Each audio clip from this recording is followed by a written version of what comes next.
नमस्कार, स्वागत, अभिनंदन। पिछली कहानी से इस कहानी का सफ़र बहुत लंबा रहा। भाई लंबा इसलिए क्योंकि हमारे नायक कोविड-19 के रेड जोन में फंस गए थे। लॉकडाउन के चलते रिग्रेशन के लिए आ ही नहीं पा रहे थे। बहरहाल, इससे पहले कि हम कहानी का भाग 2 सुने, पहले सुनते हैं भाग 1 का संक्षिप्त पुनर्कथन यानी क्विक रिकैप। कहानी काशी में बसे एक दंपत्ति सोमनाथ और गायत्री की है, जो कई साल से बच्चे की कामना करते हैं और 111 दिन का अनाज का उपवास रखते हैं। 111वें दिन उनकी मनोकामना पूरी होती है। नदी में एक बहते टोकरे में उन्हें एक बच्ची मिलती है। टोकरे में बच्चे को डूबने से बचाने के संघर्ष में सोमनाथ डूब जाते हैं। सोमनाथ विद्वान और बहुत सकारात्मक थे। उन्होंने अपनी पत्नी गायत्री को भी सभी वेद पुराण पढ़ाए थे और खूब अच्छी शिक्षा दी थी। क्योंकि वो सभी को एक बराबर सम्मान देते थे, इसलिए बाकी ब्राह्मण उनसे चिढ़ते थे। गायत्री के अलावा सोमनाथ का केवल एक और शिष्य था, गोपाल। गोपाल की जितनी तेज बुद्धि थी, उतना ही तेज क्रोध भी था। परशुराम का एक नाम श्रद्धांतक गोपाल को सोमनाथ ने ही दिया था। उधर गायत्री ने बच्चे का नाम गंगा रखा और वैसे ही परवरिश की जैसे पंडित सोमनाथ करते। वेद, पुराण, गीता, वो सभी कुछ पढ़ाया जो उसने खुद पढ़ा था। मेले के दिन महंत हरिहरेश्वर ने गंगा को बुरा भला कहा और बोला कि लड़कियों के लिए केवल चूल्हा चौका ही है, वेद पुराण से कोई मतलब नहीं है। ऐसे में एक युवक महंत जो बाकी सभी महंत के साथ मंच पर ही बैठे थे, गंगा को मौका देने के लिए महंत हरिहरेश्वर को आग्रह करते हैं। महंत हरिहरेश्वर मान जाते हैं। 3 प्रश्न पूछने की शर्त रखते हैं। गंगा शर्त जीत जाती है और उसे गीता पाठ का मौका दिया जाता है। गंगा का पाठ सुनकर सभी लोग मंत्रमुग्ध हो जाते हैं। गंगा प्रतियोगिता जीत जाती है। जिस युवा महंत ने गंगा को मौका देने की बात की थी, वही गंगा और उसकी माँ के पास पहुँचते हैं और गायत्री यानी गंगा की माँ को याद कराते हैं कि वे सोमनाथ के एकमात्र विद्यार्थी गोपाल हैं। गोपाल और गंगा एक दूसरे की तरफ आकर्षित हैं। डॉक्टर जैन, जो अपने स्कूल के दोस्त शिव का पास्ट बर्थ रिग्रेशन कर रहे थे, उसको हाइप्नोसिस से वापस प्रेजेंट टाइम में बाहर लेकर आते हैं। शिव, जो रिग्रेशन को नहीं मानता था, अपने एक्सपीरियंस से बहुत ही ओवरवेल्म था। शिव ने रिग्रेशन में उस जन्म के 2 लोगों को इस बर्थ में भी पहचान लिया था। एक उसका प्रेजेंट डे खड़ूस बॉस राजेश और दूसरे वो लड़की जो उसे पिछले साल वाराणसी में मिली थी और मिलते ही दोनों को लगा था जैसे कोई बहुत पुरानी पहचान है। वो उस जन्म की गंगा थी। उस जन्म की गंगा से इस जन्म में एक बहुत गहरा प्रेम का रिश्ता बनते बनते बहुत ही खराब नोट पर एकदम ही ख़त्म हो गया था। शिव का रिग्रेशन करने का सबसे बड़ा रीज़न ये गुत्थी सुलझाना भी था। आइए अब सुनते हैं आगे। Yes, Dr. Jain, Isha is here. sure, please let her in. Thank you. Isha doctor Jain के कमरे में दाखिल होती है। डॉक्टर जैन गोल मटोल, बहुत ही शांत स्वभाव के, विश्वास करने योग्य जैसे व्यक्ति दिख रहे थे। एक बड़ी सी कांच की टेबल के पीछे शानदार लेदर की कुर्सी पर बैठे थे। बहुत ही आलीशान चैम्बर था। तरह तरह के छोटे बड़े जीवंत पौधे, बहुत बड़ी बड़ी खिड़कियां और 21वें मंजिल से दिखता पूरा खुला नीला आसमान। खिड़की के पास रस्ट कलर का बड़ा सा काउच था। उसके पास एक छोटी सी साइड ग्लास टेबल, छोटे से वाज में सुंदर सफ़ेद और पीले रंग की लिली, एक ढका हुआ ग्लास, पानी की कांच की बोतल और काउच के सिरहाने एक बड़ी कुर्सी। कुर्सी पर डॉक्टर बैठते होंगे और काउच पर मरीज लेटते होंगे, सोचते हुए ईशा चैम्बर में दाखिल हुई। Hello, doctor. Hello Isha, please come, please have a seat. पहले ये फॉर्म भर दें। Name Isha, Sharma, gender female, age 31. Okay. Tell me Isha, how can I help you? I really hope you can help because nothing else is working out now. Okay, so I'm 31 now. Like I said, well, I come from a well to do family, excellent education, Great universities, scholarships, बढ़िया ranks, medals, the ideal student life I've had. And then, exec nokriya, dream packages, and yeah, serious trouble with men, with colleagues, bosses, in fact, especially men who I look up to. Last month चौथी company से resign कर चुकी हूँ मैं. Of course same reason as always, the man. And this last encounter really shook me up. He was a very dynamic, young, good-looking. He was my boss. पता ही नहीं चला that he's married.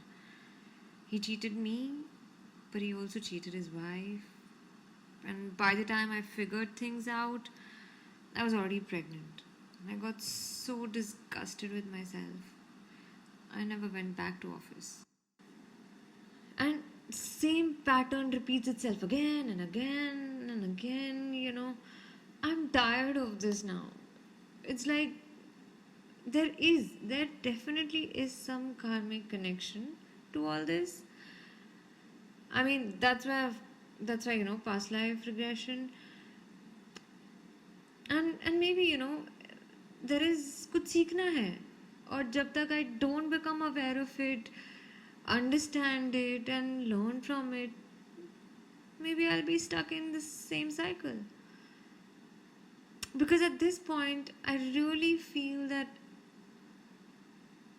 I keep coming back to the same point and I feel so stuck, जैसे जिंदगी रुक सी गई है. And yeah, one more thing troubling me is this one repetitive dream. Since many years, almost every night, yeah, I see this one मंदिर, एक घाट, कुछ चीखते हुए लोग, and हर बार डर से मेरा उठ जाना. एंड डेफिनेटली इस सपने का कुछ डीप रिलेशन है मेरी लाइफ से. ईशा, एक रिग्रेशन का सेशन करते हैं, देखते हैं कोई कनेक्शन मिलता है. डॉक्टर जैन ईशा को काउच की तरफ इशारा करके कहते हैं, just get comfortable Isha on the couch. लेटने का मन करे तो फील फ्री. ओढ़ने के लिए चद्दर भी है. I will join you in a minute. Isha आराम से काउच पर चद्दर ओढ़ के लेट जाती है. ऑल गुड ईशा, टेम्परेचर ठीक है? Yes, very comfortable. Good, let's start then. Isha, please know you are in a very safe space. यहाँ तुम जो भी बोलोगी, जो भी एक्सपीरियंस होगा, वो यहीं रहेगा. Okay okay then. I will now count from 10 to 1. 5 पे तुम गहरी नींद में सो जाओगी और जब 1 सुनाई देगा तब तुम समय में या किसी और जन्म में पहुंच जाओगी जहां से तुम्हें अपने सवालों का जवाब मिल सके. Okay, ready? There we go. 10, 9, 8, 7, 6, 5, 4, 3, 2, 1. कहाँ हो तुम ईशा? क्या दिख रहा है? कोई नदी है, सीढ़ियाँ हैं, सुबह सुबह का टाइम है, एक बड़ा चबूतरा सा है पास, पूजा होने वाली है शायद. सामान है पर कोई आसपास नहीं. कुछ खराब हुआ है, शायद कोई मौत. ओके ईशा, अब मैं 3 से 1 तक गिनती करूँगा और 1 पर तुम इस जीवन के ऐसे समय में पहुंच जाओगी जिसका जानना तुम्हारे लिए ज़रूरी है. 3, 2, 1. क्या दिख रहा है? देखो, चारों तरफ देखो. कोई मेला सा है. मैं हूँ, वो औरत मेरी माँ वो है, और एक आदमी है. माँ बहुत खुश है, जैसे मैंने अभी अभी कुछ अच्छा काम किया है. सब तारीफ कर रहे हैं, शाबाशी दे रहे हैं. आगे बढ़ो, समय में आगे बढ़ो. देखो, 2-3 पंडित खड़े हैं, एक बुजुर्ग पंडित है, शायद कहीं जा रहे हैं वो बुजुर्ग पंडित जी एक यंग पंडित को कुछ समझा रहे हैं। अब सब तुम्हारे हवाले भैया, हम तो चले तीरथ। तो महंत जी मन लगाकर सेवा करना मंदिर की और भक्तजनों की, ठीक है? अब आप यहाँ के मुखिया हैं, सारी जिम्मेदारी आप पर ही होगी। याद रखिए, जिम्मेदारी के साथ आता है सामाजिक पहचान, आदर सत्कार, चापलूसी इत्यादि इत्यादि। इन सब से कम तजुर्बे वाले योगी जैसे आप कभी कभी भटक सकते हैं। आज कोई नहीं पहचानता और कल से पूरा काशी पाँव छुएगा, हाँ? आशीर्वाद मांगेगा, बोलेगा मेरे बच्चे को आशीर्वाद दे दो। इन सब से कई बार अहम या अहंकार आ सकता है, ध्यान रखना। तुम तो जानते हो, अहंकार कभी अकेला नहीं आता, उसका बड़ा परिवार है, जैसे क्रोध, द्वेष, अधिकार, उग्र व्यवहार बिन बुलाए मेहमान की तरह आ धमकते हैं। मैंने देखे कुछ कुछ लक्षण तुम में देखे। कभी कभी तुम बहुत ज़्यादा क्रोधित हो जाते हो। मोह माया, खासकर काम वासना, इन सब पर संयम ही सच्चे योगी की पहचान है। और असली परीक्षा तब होती है जब कोई नहीं देख रहा होता। समझ गए महंत जी? अब जाओ, मंदिर संभालो, तुम्हारी परीक्षा शुरू हो चुकी है। हरिओम हरि, हरिओम हरि, हरिओम हरि। छोटे पंडित जी ने बड़े महंत जी की जगह संभाल ली और पूरी निष्ठा के साथ मंदिर का काम शुरू किया। कई चीज़ों में नए परिवर्तन आए। मंदिर के काम करने की रूपरेखा लगभग पूरी बदल गई। मंदिर साफ सुथरा चमकने लगा। फूल, पौधे, पेड़ लगा मंदिर के आसपास की जगह खूब सुंदर हो गई। विद्यार्थियों की सुबह की कक्षा के साथ साथ शाम भी कक्षाएं होने लगी। छोटे पंडित जी देवी भक्त थे और माँ दुर्गा की प्रतिमा को तरह तरह के फूलों से सजाते थे। हिबिस्किस, चंपा, गुलाब, गेंदा, संगमरमर की मूर्ति जैसे जीवित हो उठती। मंदिर में फूलों की, चंदन, धूप की मनमोहक खुशबू रहती। शाम की आरती का समय तो अद्भुत ही होता था। ठंडी हवा, ठंडी संगमरमर की सीढ़ियाँ, मंदिर के बाहर हार श्रृंगार के कई पेड़ और मंदिर में उनकी बहती खुशबू, चारों तरफ जगमगाते दिए और पंडित जी की दिव्य आवाज़।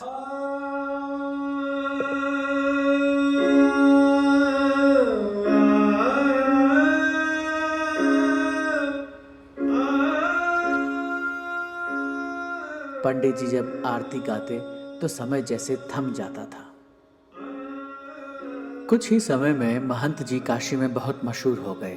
उनकी भक्ति, पूजा, आरती, फूलों की सजावट जगह जगह मशहूर हो गई। शाम की आरती देखने लोग दूर दूर से आने लगे। इसी तरह कई महीने बीत गए। महंत जी ने मुझे पढ़ाना शुरू कर दिया है। वैसे मैंने सभी वेद, पुराण, गीता पढ़े हैं, पर माँ चाहती है कि यहाँ के कोई महंत औपचारिक रूप से पढ़ाए।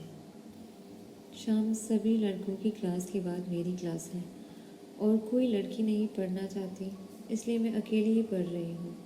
वहीं मंदिर के आंगन में पीपल के पेड़ के नीचे सफ़ेद चबूतरे पे। ज़्यादातर लोग स्त्रियों का ज्ञान प्राप्त करना नहीं पसंद करते। सभी कुछ कुछ बातें बनाते हैं, पर पंडित जी को इन सब बातों से कोई फर्क नहीं पड़ता। हम ऋग्वेद का अध्ययन कर रहे हैं। पंडित जी बहुत अच्छा पढ़ाते हैं। एक एक श्लोक को फूल की पंखुड़ी की तरह खोल खोल के उसका भाव समझाते हैं। मेरी तरफ आकर्षित भी है। जब मेरा ध्यान कहीं और होता है तो जैसे आंख भर के देख लेते हैं। कई दिन बीत गए हैं। पाठ के बाद अब और भी अलग अलग चर्चा होने लगी है। जीवन दर्शन, वेद पुराण, अध्यात्म, एक दूसरे की तरफ लगाव भी बढ़ता जा रहा है। मैं पंडित जी से श्रेष्ठ चरित्रवान व्यक्ति से नहीं मिली हूँ। डर लगता है, लगाव जैसे प्रेम में बदल रहा है। एक दिन शाम को सूरज ढलते वक्त घाट पर चलते चलते हम दोनों कुछ गंभीर चर्चा कर रहे थे। तभी गलती से उनका हाथ मेरे हाथ से छू गया। मेरे पूरे शरीर में जैसे बिजली कौंध गई। हम दोनों ने एक दूसरे की आंखों में देखा और ऐसा बर्ताव किया जैसे कुछ हुआ ही नहीं। अगले 2 दिन तक मेरा दिल जोर जोर से धड़कता रहा। घर से बाहर निकलने की हिम्मत ही नहीं हुई। और दूसरी तरफ पंडित जी को सिर्फ देख भर लेने की प्रबल इच्छा जीने नहीं दे रही थी। मन में आया कुछ बात करके गलतफहमी सुलझा लेनी चाहिए। मन को टटोला, बड़ा समझाया, पर दिल मानने को तैयार हो तब ना। रात को मंदिर बंद होने का इंतज़ार किया और मंदिर के पीछे घाट पर जहाँ उनका घर था वहाँ जा पहुँची। पंडित जी गंगा से स्नान करके निकल रहे थे। सिर्फ सफ़ेद धोती, शरीर पर से बहता पानी, ऐसा जान पड़ता था जैसे भगवान शिव गंगा से निकल रहे हैं। प्रेम ने शर्म के गहनों को त्याग दिया। मैं वहीं घाट पर छुपकर सब देखती रही। पंडित जी अपने घर लौट गए। मैं ये सोचते हुए कि बस 2 मिनट बात करके अपने घर लौट जाऊंगी, उनके पीछे घर में दाखिल हो गई। दरवाज़ा खोला। सामने भीगे बदन में चंदन की खुशबू से रंगे पंडित जी खड़े थे। बालों से पानी छू रहा था, कपड़े सब गीले थे। मैंने दरवाज़ा बंद कर दिया। ये विचार कि मुझे 2 मिनट बात करके जाना है, मैं जैसे भूल ही गई। सृष्टि रुक गई। हार श्रृंगार के फूलों ने मुंह छुपा लिया। गंगा मैया ने तो जैसे अपना रुख ही बदल लिया। प्रेम के इस अत्यंत गहरे समुद्र में हम दोनों ही गुम थे। जिस तरह चाक और चकोर, फूल और खुशबू, शिव और गंगा अलग ही नहीं हो सकते, उसी तरह मैं उनमें समा गई थी। बैरागी मन बावला हो उठा था। बस हर वक्त जैसे हंसी छूटती रहती थी। फूलों में रंग, चंदन में खुशबू, चांद का तो जैसे आकार ही बढ़ गया था। न पूजा में मन लगता था, न वेदों में। किसी को भी अपने दिल का हाल भी तो नहीं बता सकती थी। बस सिर्फ मंदिर बंद होने का इंतज़ार रहता था। और अगले कुछ घंटे आलिंगन बंद प्रेम में डूबे कैसे बीतते थे, खबर ही न थी। हुआ वही जो बड़े महंत जी बोल के गए थे। सुनने में आया कि नए महंत जी अक्सर ही विद्यार्थियों पर क्रोधित होने लगे। शाम की आरती की भीड़ इतनी बढ़ने लगी कि पंडित जी भक्तों के साथ भी धीरज खोने लगे। गाना भी बंद कर दिया। अब सब विद्यार्थी ही आरती गाते हैं। यहाँ तक कह डाला कि पहले जब नए महंत आरती करते थे तब लगता था जैसे बेटा अपनी माँ की पूजा में खोया है। अब ऐसा लगता है कि जैसे कोई अहंकारी मूर्ति पर फूल फेंक रहा है। पर मैंने इन सब बातों पर ध्यान ही नहीं दिया। मैं तो सावन के अंधे की तरह हर जगह हरा ही हरा देख रही थी। एक दिन मेरी तबीयत थोड़ी खराब थी। मैं जहाँ लेटी थी वहाँ माँ बड़े उत्साह से किसी नवशिशु के कपड़े सी रही थी। तो मैंने पूछा, किसके लिए सी रही हो माँ? माँ बोली, तुम्हारे गुरुजी को दूसरा बेटा हुआ है, उसी के लिए सी रही हूँ। उनकी पत्नी मायके से वापस आ गई है ना। माँ की बात सुनकर मेरे पाँव के नीचे की ज़मीन ही खिसक गई। मैं रोते रोते बौखलाते मंदिर भागी। मेरी माँ पीछे से आवाज़ दे रही थी, गंगा, क्या हुआ गंगा? हाँ, मेरा नाम गंगा है। जब मैं मंदिर पहुंची, पंडित जी वहाँ नहीं थे, तो मैं उनके घर की तरफ भागी। पंडित जी अपनी पत्नी और बच्चों के साथ बैठे थे, बड़े लड़के के साथ खेल रहे थे। उनकी पत्नी छोटे बच्चे को गोद में लेकर बैठी थी। जो सुना था उसे सच पाकर गंगा अपने होश खो बैठी और रोने लगी। इतने में गंगा की माँ भी वहाँ पहुँची। सब देख पंडित जी भी बौखला गए। उनकी पत्नी को कुछ भी समझ नहीं आ रहा था। क्या हुआ गंगा, बोलो? गंगा बोलो। ईशा देखो, इस बात का तुम्हारे जीवन में क्या महत्व है, ढूंढने की कोशिश करो। जिस व्यक्ति को मैंने सबसे ज़्यादा प्यार किया, सम्मान दिया, भगवान तक समझा, उसने मेरा पूरा विश्वास, प्रेम, सब कुछ तोड़ दिया। मेरा और मेरे परिवार का पूरा जीवन खत्म कर दिया। अब मैं कैसे किसी भी पुरुष पर विश्वास कर सकती हूँ?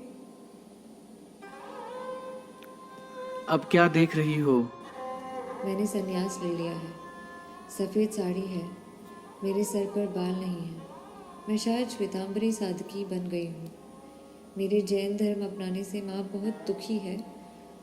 उसको समझ ही नहीं आ रहा कि मैंने ऐसा क्यों किया। आखिरकार मुझे माँ को पूरी कहानी बतानी ही पड़ी। माँ आग बबूला हो गई। माँ उनको पहले से जानती थी और बहुत विश्वास भी करती थी।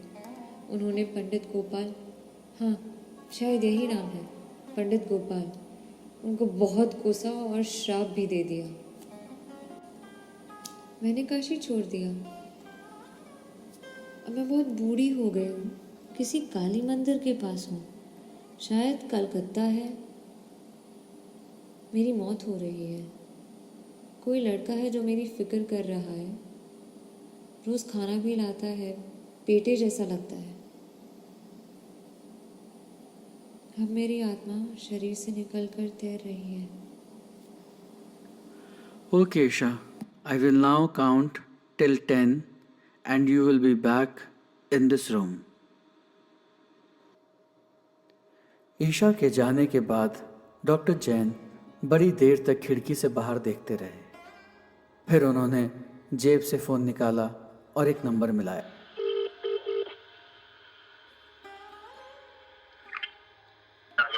Hello Shiv, quick question.